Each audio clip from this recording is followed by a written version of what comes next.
এদিকে রাজধানীর যাত্রাবাড়ী এলাকায় এই মুহূর্তে রয়েছেন সহকর্মী সোহাগ আহমেদ। তার কাছে জানবো ঢাকা চট্টগ্রাম মহাসড়কের অবস্থা। সোহাগ, ঢাকা চট্টগ্রাম মহাসড়কে যান চলাচলের কি অবস্থা, বিস্তারিত জানাবেন আমাদের।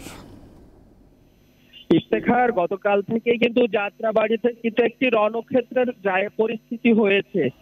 গত রাত থেকে কিন্তু এই ধাওয়া পাল্টা ধাওয়া গোলাগুলি এগুলো কিন্তু শুরু হয়েছে। আজকে সকাল থেকেই কিন্তু আবার শুরু হয়েছে।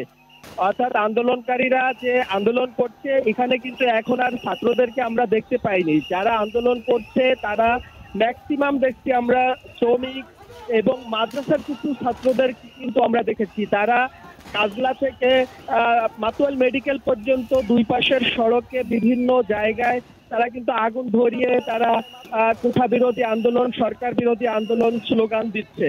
এদিকে কিন্তু তারা পুলিশ যখনই এদেরকে ছত্র ভাঙার চেষ্টা করছে, তখন কিন্তু পুলিশকে লক্ষ্য করে ইট পাটকেল নিক্ষেপ করছে।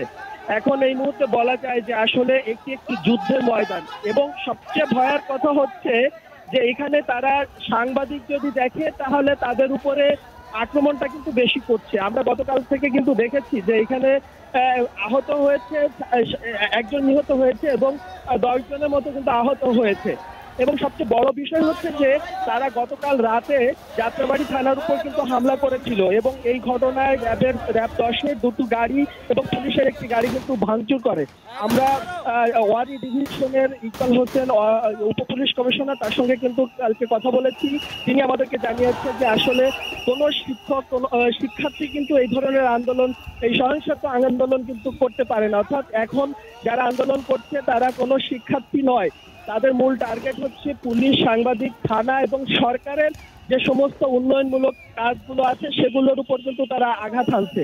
এর ধারাবাহিকতায় কালকে কিন্তু আমরা দেখেছি যে হানিফ মেয়র ফ্লাইওভারের যে টিকিট কাউন্টার, সেই টিকিট কাউন্টার কিন্তু একেবারে পুড়ে ভস্মীভূত করে দিয়েছে। তো এই ছিল সর্বশেষ ইফতেখার। দর্শক, রাজধানীর যাত্রাবাড়ি থেকে আমাদের সহকর্মী সোহাগ আহমেদ এতক্ষণ টেলিফোনে যুক্ত ছিলেন আমাদের সঙ্গে।